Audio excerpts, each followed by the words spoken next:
ఓం నమ శివాయ. అందరికీ నమస్కారం అండి. గుడిలో ఇలా చేస్తే మీ కోరికలను ఖచ్చితంగా దేవునికి చేరుతాయి. మనకు ఉండేటువంటి కష్టాలను తీర్చడానికి ఎక్కువగా మనం దేవుడిని ప్రార్థిస్తూ ఉంటాము.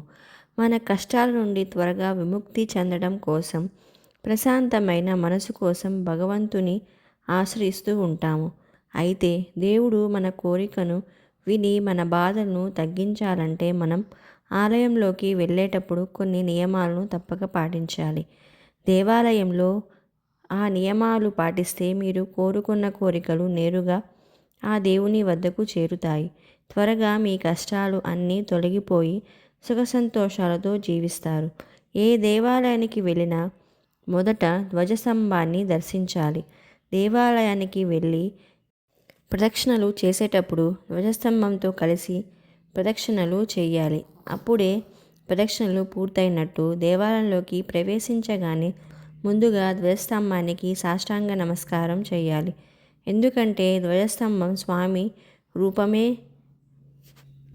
నెమ్మదిగా దేవుడిని మనసులో స్మరిస్తూ ప్రదక్షిణలు చేయాలి. చాలామంది ప్రదక్షిణలు చేస్తున్నప్పుడు దేవాలయం వెనక భాగాన్ని చేతులతో అద్దే నమస్కరించుకుంటారు. కానీ అలా ఎట్టి పరిస్థితుల్లోనూ చెయ్యరాదు. ఎందుకంటే దేవాలయం వెనక భాగంలో రాక్షసులు ఉంటారు. అలాగే ఆలయానికి గజం దూరం నుంచి ప్రదక్షిణలు చేయాలి. దేవుడిని కనులారా చూసి ఆ తర్వాత కళ్ళు మూసుకొని దేవునికి నమస్కరిస్తూ మీ కోరికలను నెరవేర్చమని ప్రార్థించాలి. శివాలయంకు వెళ్ళినప్పుడు మొదటి నవగ్రహాలను దర్శించి ప్రదక్షిణలు చేసి కాళ్ళు కడుక్కొని తర్వాత శివ దర్శనం చేసుకోవాలి. దేవాలయంలో దర్శనం అయ్యాక తప్పక తీర్థం శతకోపం తప్పక తీసుకోవాలి. శతకోపం పైన విష్ణు పాదాలు ఉంటాయి. పూజారి శతకోపం పెట్టేటప్పుడు తల వంచి మనసులో మీ కోరికలను కోరుకోవాలి. ఇది చాలామందికి తెలియని విషయం. ఇలా కోరుకున్న కోరిక నేరుగా దేవుని పాదాల చెంతకు వెళ్తుంది.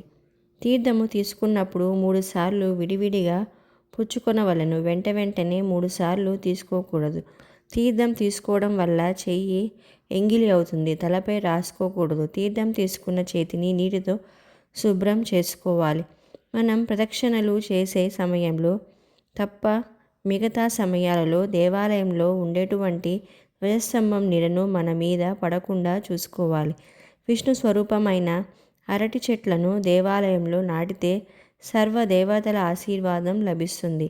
అలాగే దేవుని ముందు ఏమైనా కోరికలు కోరుకొని గంట కొడితే అది దేవుడు చెంతకు చేరుతుందని భక్తుల నమ్మకం. ఎర్రటి వస్త్రాలు ధరించి గుడికి వెళ్తే చాలామందికి మంచి జరుగుతుంది. దేవాలయంలో ఉన్న గోమాతకు పచ్చిగడ్డి తినిపిస్తే మీ ఇంట్లో సిరి సంపదలు వెళ్ళి విరుస్తాయి.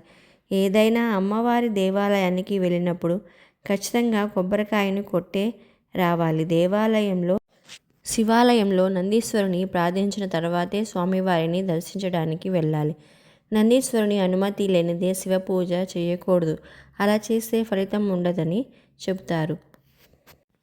గుడిలో దీపారాధన చేసేటప్పుడు దేవునికి ఎదురుగా దీపారాధన చేయకూడదు. ముఖ్యంగా మహిళలు దేవాలయంలోకి వెళ్ళినప్పుడు కుంకుమ బొట్టు ధరించాలి. అలాగే తలలో ఖచ్చితంగా పూలు పెట్టుకొని వెళ్ళాలి. మహిళలు ఆలయంలోకి జుట్టు విరబోసుకొని ప్రవేశించరాదు. ముఖ్యంగా శుభ్రమైన వస్త్రములు మాత్రమే ధరించాలి.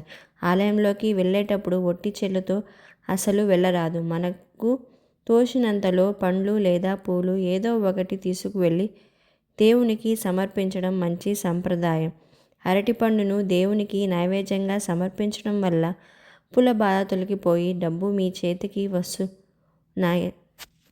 వస్తుందని విష్ణు పురాణంలో పేర్కొన్నారు.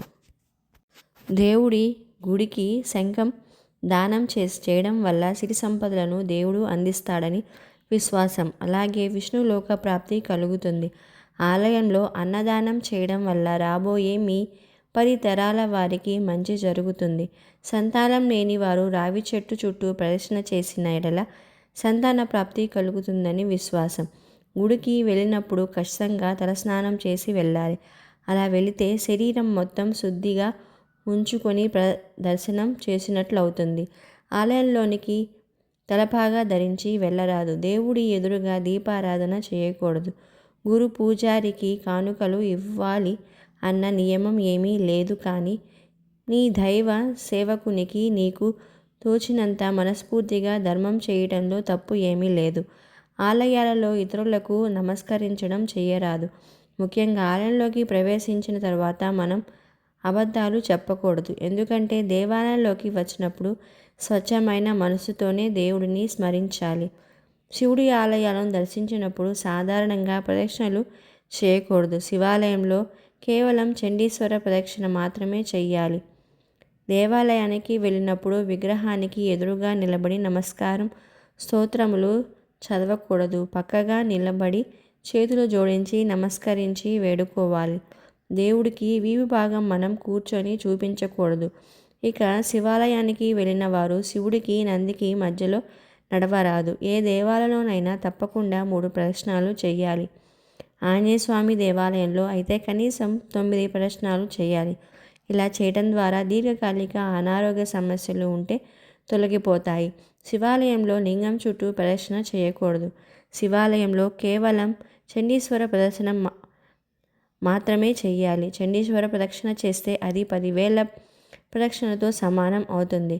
వెంకటేశ్వర స్వామి దేవాలయంలో కనీసం 5 ప్రదక్షిణలు చేస్తే చాలా మంచిది. దేవాలయంలో భగవంతుని మన కష్టాలు చెప్పుకొని కంటనీరు పెట్టకూడదు. మనం చేసిన పాపాలు పోవాలంటే ఏదైనా దేవాలయంలో కనీసం 108 ప్రదక్షిణాలు చేయాలి.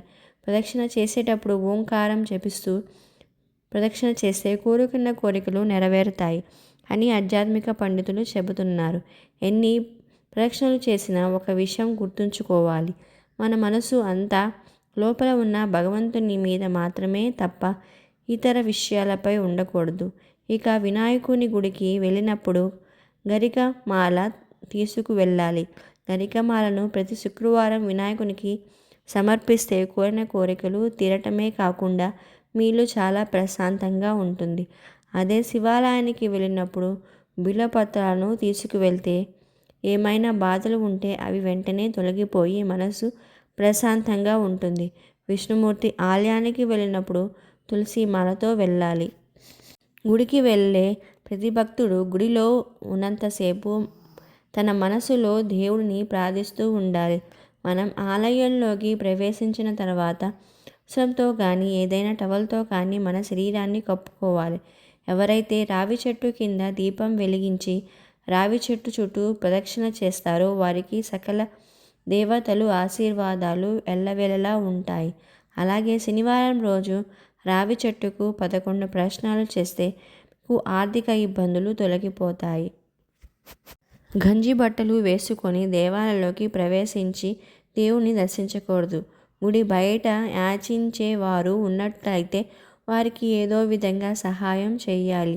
ముఖ్యంగా మన ఇంటి దగ్గర నుంచి తీసుకువెళ్ళిన ప్రసాదాన్ని గుడి బయట పంచితే చాలా మంచిది. గుడి లోపల పెద్దగా మాట్లాడకూడదు, నవ్వకూడదు. మరణానికి సంబంధించిన విషయాలు గుడిలో మాట్లాడకూడదు. అమ్మవారి దేవాలయంలోకి వెళ్ళేటప్పుడు పసుపు కుంకుమలు, దానిమ్మ పండు, ఎర్రటి పూలను తీసుకెళ్తే మంచిది.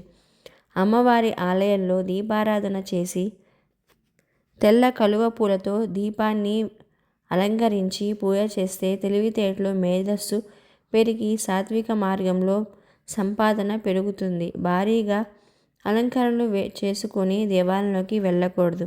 అక్కడ ఆడంబరాలు, స్థాయి, అంతస్తులను చూపించుకునే విధంగా ప్రవర్తించకూడదు. ఈ ఇన్ఫర్మేషన్ కనుక మీకు నచ్చినట్లయితే please like, share and subscribe. Thank you for watching.